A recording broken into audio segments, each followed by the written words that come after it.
tandanya orang-orang yang ditempatkan Allah di makam asbab, nang berdagang, bertani, bekerja. Tandanya orang yang direstui Allah untuk itu.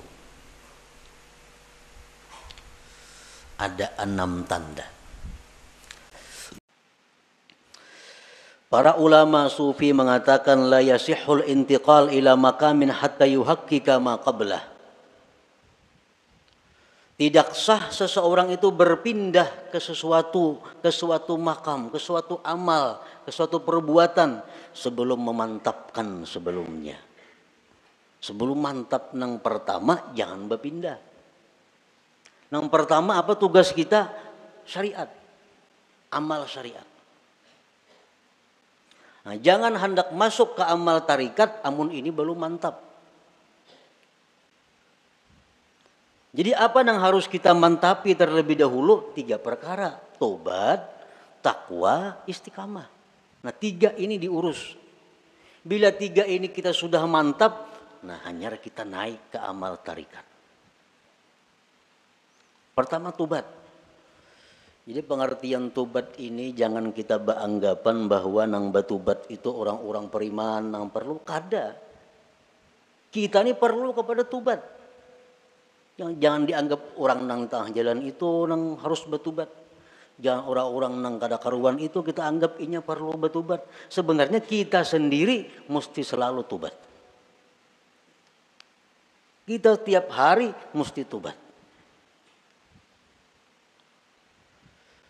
Kita merasa kadang-kadang orang aja yang perlu batubat, seorang kada perlu asa baik.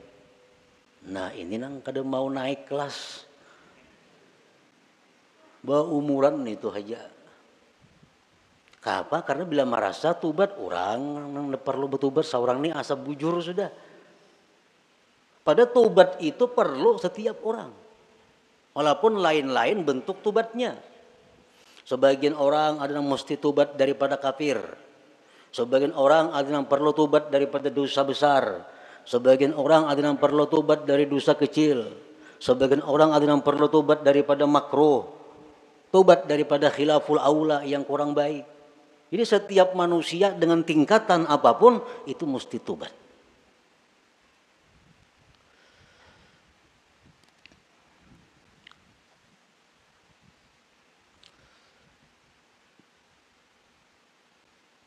Nah kita sudahlah bertobat, sudah. Dulu minum arak, sekarang ampih. Dulu penjudi, sekarang ampih. Tobat. Dulu ketujuh riba, sekarang ampih. Tobat. Dahulu suka zina, sekarang ampih, sudah tobat. Nah cuma tahukah kita tobat kita itu diterima atau kada? Nah, karena orang nang ampih itu belum tentu diterima.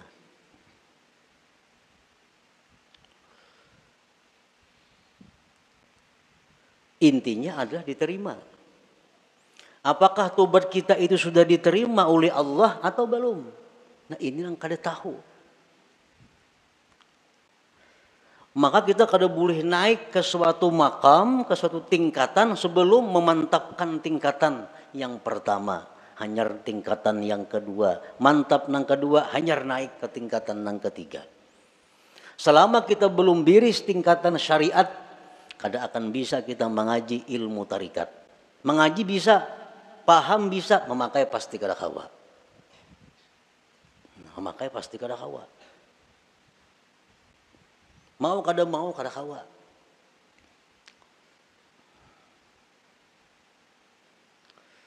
Tarikat belum biris, belum matang, belum selesai, kada akan bisa naik kepada hakikat. Maka dengan hakikat itulah kita bisa dapat kepada ma'rifat. Nah, jadi diibaratkan itu ma'rifat itu satu mutiara. Nah, mutiara, andaknya mutiara itu di dalam ruangan nang halus, muat awak. Ruangannya muat awak. Ruangan nang halus ini andaknya di sebuah kamar. Nah, kamar kawah jorong boleh membaanam. Dan kamar itu andaknya dalam sebuah rumah. Rumah ini mau naik sepeda motor kawah aja rumah. Nah, Jadi kita kada bisa masuk ke rumah kalau kita masih banyak bawaan. Ada kawa. Kalau kita masih banyak bawaan kita ini masih berinting, sering banyakan bawaan. Kalau kita bakajal ke rumah, kada kawa. Buangi nang kada perlu supaya kita kawa masuk ke rumah.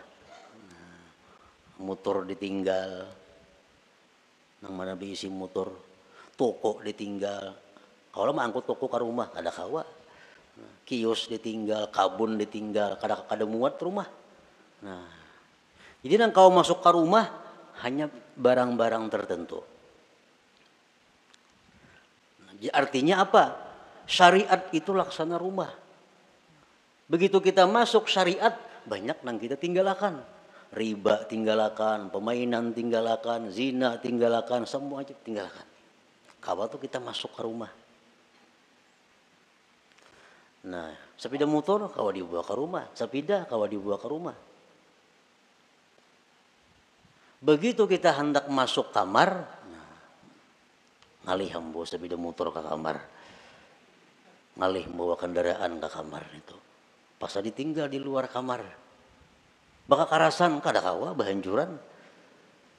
Nah, sama halnya kita ini kalau hendak masuk kepada tarikat, buangi gawian-gawian yang lain-lain supaya kita muat bandak di situ. Hendak masuk pulang ke hakikat, halus kamarnya muat awak. Jam tangan gini dipacul kada kawa. Kacamata santok pacul juga. Muat berarti lanjang aja kawa lagi. Nah, hanyar kawa kita masuk ke kamar nah halus tuh untuk mengambil yang berharga yaitu mutiara atau ma'rifat itu. Nah, itu artinya kita kada kawa melangkah ke situ kalau sebelum matang yang pertama. Nah, syariat ini yang dibiriskan terlebih dahulu. Cara kita berjual beli, cara kita bergaul, cara kita makan, cara kita berpandir, cara kita berpakaian sesuaikan dengan syariat. Bila kada sesuai lawan syariat, hendak ke hakikat kada bisa. Jamin kada bisa. Napanya bisa? Pandirnya aja. Pandirnya aja bisa. Praktiknya kada bisa. Itu sudah hukum ketentuan. Syariat kada mantap kada kawan naik ke tarikat. Tarikat kada mantap kada kawan naik ke hakikat.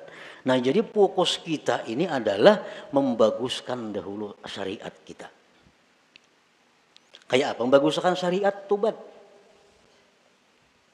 Nang ketujuh menggibah, tobat. Nang ketujuh riba, tobat. Nang ketujuh memakai pakaian haram, tobat. Imbah kita tobat itu perlu diteliti, perlu dipikirkan. Tobatku ini diterima juga kah, kada kah? Selama kita belum ada ketentuan tobat ini diterima atau kada diterima, hati kita masih kada nyaman, hati kita masih kada tentram karena belum ada kepastian tobat atau kada tobat. Takwa kemudian. Ibadah, sembahyang, puasa, segala macam. Takwa. Istiqamah terus menerus seperti itu. Bila 3 macam ini kawa, nah ayo ya naik kita ke amal apa? Ke amal tarikat. Kita wajib mengusahakan syaratul kabul. Kita wajib mengusahakan syarat diterima tobat kita. Diterima takwa kita. Diterima istiqamah kita. Itu kita wajib mengusahakan persyaratannya supaya ini diterima oleh Allah. Sembahyang contohnya. Kayak apa sembahyang itu supaya diterima oleh Allah? Ada syarat-syaratnya. Yang pertama, supaya sembahyang itu diterima oleh Allah, syaratnya adalah ilmu. Fakullu man bighairi ilmin ya'malu amaluhu mardudatun la tuqbalu. Tiap-tiap orang yang bekerja beramal tanpa ilmu ditolak, tidak diterima. Jadi sembahyang kita ambil contoh amal syariat sembahyang contohnya supaya sembahyang ini diterima Allah kayak apa? Satu, punya ilmu. Belajar bujur-bujur sembahyang tuh. Rukuk kayak apa, sujud kayak apa, amun masbuk kayak apa, kada salat membaca Fatihah kayak apa caranya. Nah, bujur-bujur belajar sembahyang supaya sembahyang kita diterima. Yang kedua, supaya diterima sembahyang itu ikhlas. Berhubung ini amal syariat, ikhlasnya pun ikhlas syariat. Ikhlas syariat yang kayak apa? Sembahyang mengharapkan surga. Sembahyang karena takut lawan api neraka. Ikhlas menurut syariat. Sembahyang kita mudahan masuk surga dengan itu syariat bujur, ikhlas. Kenapa sembahyang? Takutan kalau pindah ke neraka mati, itu ikhlas dalam syariat. Jangan ada tujuan lain sembahyang. Contoh kita ambil contoh sembahyang supaya dipuji orang, supaya dihormati orang, dimuliakan orang. Jangan ada sedikit pun dalam hati demikian. Ikhlas. Yang ketiga, syaratnya diterima itu sembahyang atau amal-amal ibadah lainnya muwafaqatus syurut wal arkan wal adab. Sembahyang kita ini sesuai syarat. Penuhi syarat-syaratnya apa? Rukun-rukunnya apa? Adabnya apa? Orang nak sembahyang mesti berwudu, suci daripada hadas najis, menutup aurat, menghadap kiblat, masuk waktu. Nah, penuhi. Bersihin najis, sucikan hadas dengan wudu, tutup aurat, tunggu waktu sembahyang, bila masuk hanyar sembahyang. Nah, itu syaratnya sudah biris. Syaratnya biris, rukunnya, rukun sembahyang. Ruku kayak apa, bacaan Fatihahnya kayak apa, sujudnya kayak apa, sesuaikan dengan aturan. Embah itu pulang adab. Walaupun sembahyang ini syaratnya cukup, rukun cukup, tapi kada beradab, itu bisa kada diterima.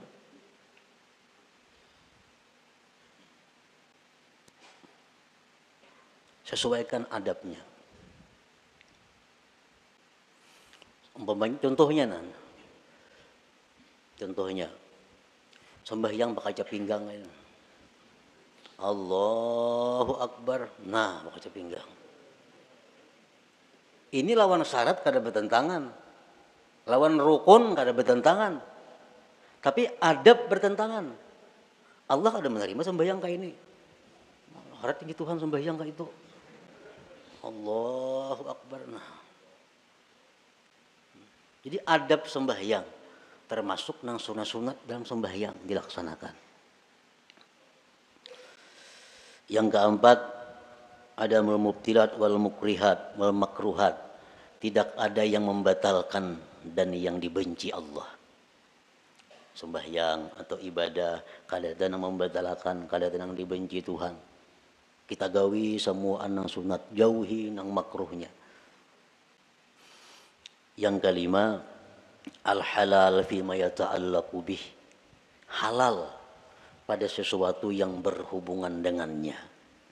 Nah, pernah berhubungan, makan, minum untuk tenaga, pakaian, tempat. Itu mesti halal. Rasulullah bersabda, man akala luqmatan min haram lam tuqbal minhu salatu arba'in laylah. Orang yang makan satu suap daripada makanan yang haram tidak diterima sembahyang 40 malam. Sasuap tuh kita makan nang haram, 40 malam sembahyang kita ditolak Allah. Sepiring berapa suap?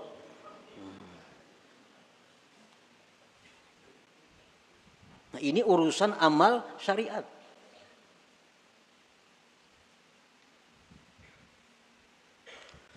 Pakaian kita mesti halal. Rasulullah SAW bersabda, man ishtara sauban bi ashri darahim bisamanihi dirhamun haram lam yaqbalillah salatahu ma dama alaihi minhu syai.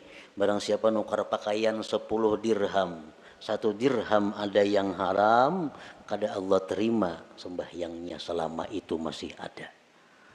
Nah, jadi kalau amal syariat ini kita biriskan dan kita usahakan syarat diterima oleh Allah, nah hanya kita melangkah ke amal hak tarikah. Hanya ke amal tarikah. Para muhibbin rahimakumullah. Imam Ahmad Ibnu Athaillah tadi mengatakan, termasuk tanda orang yang berpegang dengan amal, kurangnya berharap kepada Allah ketika terjadi maksiat pada dirinya. Nah sekarang kita tadi beramal, tobat sudah kita laksanakan, syarat-syarat untuk diterima sudah kita laksanakan, takwa sekarang ini kita laksanakan, istiqamah kita laksanakan. Jangan sekali-kali kita berpegang, kita condong, kita gembira dengan tobat, takwa, dan istiqamah itu. Jangan sekali-kali kita berpegang, jangan sekali-kali kita bersandar, jangan merasa gembira dengan tobat, takwa, dan istiqamah tadi. Kenapa sebabnya? Karena takwa, tobat, istiqamah itu bagian amal syariat tuh, itu kada akan bisa memasukkan kita ke dalam surga. Kada perlu kita gembira dengan itu. Lalu apa yang kita gembirakan? Yang kita banggakan, yang kita gembirakan itu adalah rahmat Allah yang datang kepada kita sehingga kita bisa tobat, bisa takwa, bisa istiqamah. Nah, rahmat Allahnya ini yang kita gembirakan, bukan takwanya. Nah, bila kita menggembirakan dengan takwa yang kita lakukan, ngarannya berpegang dengan amal. Bila orang berpegang lawan amal itu, lawan Tuhan turun naik. Bila banyak maksiat, asa jauh lawan Tuhan. Bila berbuat taat, asa parak lawan Tuhan. Padahal Tuhan tuh ada jauh berparak sebenarnya. Nah di situ kelemahan tauhid kita. Kenapa kita bila berbuat maksiat, asa jauh lawan Tuhan. Berbuat taat, asa parak lawan Tuhan. Karena kita berpegang lawan amal. Jangan kita berpegang dengan rahmat Allah, apapun keadaan kita selalu dekat dengan Allah. Nah, baik dalam maksiat kita dekat dengan Allah. Waktu taat dekat lawan Allah. Karena kita berpegang lawan Allahnya, bukan dengan amal kitanya. Nah ini min alamatil i'timad alal amal nuqsanur raja inda wujudiz zalal. Rasulullah SAW bersabda, la yadkhula ahadukumul jannah bi amalihi. Seseorang kamu, ujar Nabi, selamanya tidak akan bisa masuk surga dengan amalnya. Nah, buat apa kita berpegang lawan amal? Buat apa kita gembira dengan tobat? Gembira dengan takwa? Gembira dengan sembahyang? Nah, apa gembira akan? Itu kadang membawa ke surga, ujar Nabi kita. Qalu wala anta ya Rasulullah, qala wala ana. Aku pun ya Nabi, amalku kada bisa masukkan aku ke surga. Illa ayyataghammadani Allah birahmatih. Kecuali Allah yang meliputkan aku dengan rahmatnya. Nah rahmatnya ini yang kita gembirakan. Oh kita gembira, kita suka tobat. Sebab Allah memberikan rahmat kepadaku. Bukan dengan tobatnya kita gembira, tapi dengan rahmat yang diberikan Allah kepada kita. Nah itu yang kita pegang.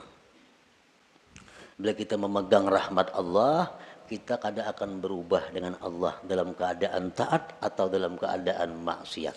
Nah inilah inti daripada yang dimaksud dalam hikmah yang pertama Imam Ahmad Ibnu Athaillah, min alamatil i'timad alal amal nuqsanur raja inda wujudiz zalal.